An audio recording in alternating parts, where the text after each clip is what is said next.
ओम नमः शिवाय, जय श्री महाकाल। देखिए, अगर आपके जीवन में कई दिनों से परेशानियां चल रही है, अब वो परेशानियां धन को लेकर हो सकती है, आपके घर में धन संपदा की कमी है, माता लक्ष्मी का वास नहीं है, आपके व्यापार में आपको लगातार घाटा देखने को मिल रहा है, आपकी नौकरी नहीं लग रही है और नौकरी है तो उसमें प्रमोशन नहीं मिल रहा है, या अगर आपके घर में सुख शांति नहीं है, ऐसी कौन सी भी समस्या अगर आपके घर में चल रही है ना, तो फिर आपको 3 बूंद शहद लेना है और ये विशेष तरीके से उपाय कर लेना है। देखिए, इस उपाय को करने के बाद भगवान भोलेनाथ बहुत ज्यादा प्रसन्न होंगे, तो आपके जीवन में चल रही कौन सी भी समस्या खत्म होगी, साथ ही साथ अगर कोई कामना है वो भी पूर्ण होगी।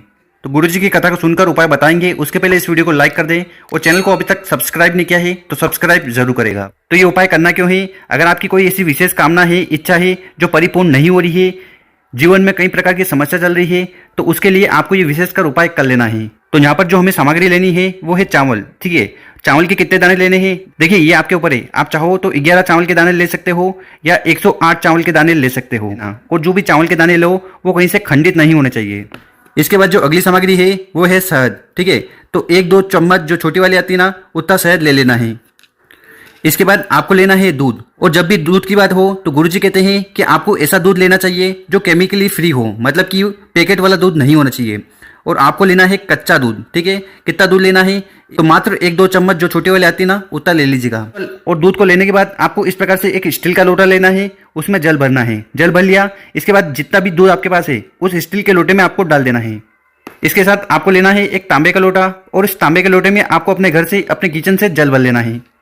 बस इतनी सी सामग्री है, इनको लेकर आपको पहुंच जाना है शिव मंदिर। कब जाना है? देखिए, गुरुजी ने कहा है कि ये वाला जो उपाय है ये बहुत ही विशेष है। आप चाहो तो सुबह कर सकते हो और आप चाहो तो शाम को भी कर सकते हो, पर अगर इस उपाय को प्रदोष काल में करते हैं तो आपको ज्यादा लाभ देखने को मिलेगा। और शिव मंदिर में जाकर सबसे पहले आपको दक्षिण दिशा में बैठ जाना है, और आपका जो चेहरा होगा वो उत्तर दिशा की तरफ होना चाहिए।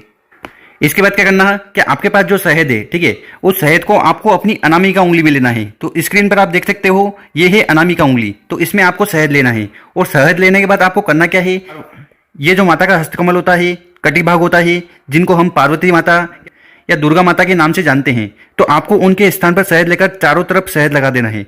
तो ये जो कटी वाला भाग है, जहां पर आपको अपनी अनामिका उंगली में शहद लेकर चारों तरफ कटी भाग पर शहद लगा देना है।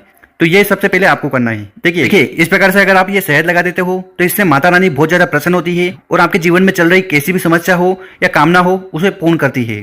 और साथ ही साथ गुरुजी कहते हैं कि शहद अगर शिवलिंग पर लगाते हैं तो इससे हमारे घर में सुख शांति बनी रहती है। शहद लगा दिया, उसके बाद आपके पास जो स्टील का लोटा है जिसमें आप अपने घर से दूध और जल मिला के लाए थे, ठीक है, इस स्टील के लोटे में आपको चावल डालने हैं। ठीक है, अगर आपके पास 11 चावल के दाने हैं, एक चावल का दाना इस जल के लोटे में डालना है ओम नमः शिवाय का स्मरण करते हुए। उसी प्रकार अगर आपके पास 108 चावल के दाने हैं, ठीक, तो या तो आप एक कर इस लोटे में डाल दीजिएगा ओम नमः शिवाय का स्मरण करते हुए, या फिर आप एक साथ इस जल के लोटे में डाल दीजिएगा। अगर आप एक साथ जल के लोटे में 108 चावल के दाने डालते हो तो फिर आपको बैठकर 108 बार ओम नमः शिवाय का स्मरण कर लेना है।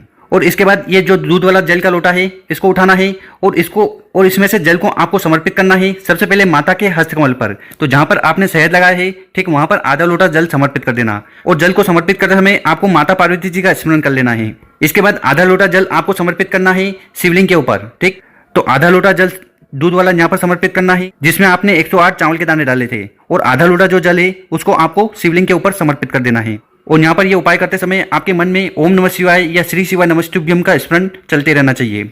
और उसके बाद जो आपके पास तांबे का लोटा है जिसमें आप अपने घर से शुद्ध जल लेकर आए थे, ठीक है, उस तांबे के लोटे को उठाना है और उसको आपको शिवलिंग के ऊपर समर्पित कर देना है ओम नमः शिवाय या श्री शिवाय नमस्तुभ्यम का स्मरण करते हुए। साथ ही साथ यहाँ पर आपको एक नाम लेना है, वो नाम है चंद्रेश्वर महादेव। देखिए, अगर आपकी कोई कामना है, इच्छा है जो कई दिनों से पूर्ण नहीं हो रही ना, तो फिर आपको चंद्रेश्वर महादेव का स्मरण करते हुए ये उपाय करना है। तो इस उपाय को करने के बाद भगवान भोलेनाथ के साथ साथ माता पार्वती जी भी बहुत ज्यादा प्रसन्न होती है। तो बस इतना सा उपाय कर लेना। उसके बाद आपको माता पार्वती जी के सामने बैठ जाना है, और आपको अपना नाम और गोत्र का स्मरण करते हुए आपकी जैसी भी कामना है जो परिपूर्ण नहीं हो रही है, अब वो कामना धन को लेकर हो सकती है, व्यापार को लेकर हो सकती है, आपकी नौकरी को लेकर हो सकती है, नौकरी नहीं मिल रही है या नौकरी में उन्नति नहीं हो पा रही है। साथ ही साथ इस उपाय को आप अपने बच्चों की पढ़ाई के लिए, उनके फ्यूचर के लिए भी कर सकते हो। या अगर आपके जीवन में सुख शांति नहीं है, कुछ ना कुछ समस्या आई जाती है, तो उसके लिए भी उपाय कर लेना। तो गुरुजी कहते हैं कि इस उपाय को करने के बाद आपके जीवन की सारी समस्या खत्म होती है, आपकी जैसी भी कामना होगी वो पूर्ण होगी। तो विशेष दिन है, तो विशेष तरीके से इस उपाय को आपको जरूर कर लेना चाहिए। अगर आपको ये वीडियो अच्छी लगी हो तो इसको कम से कम 5 लोगों के साथ शेयर करें, ताकि उनके जीवन में जो समस्या चल रही है वो खत्म हो पाए। ओम नमः शिवाय।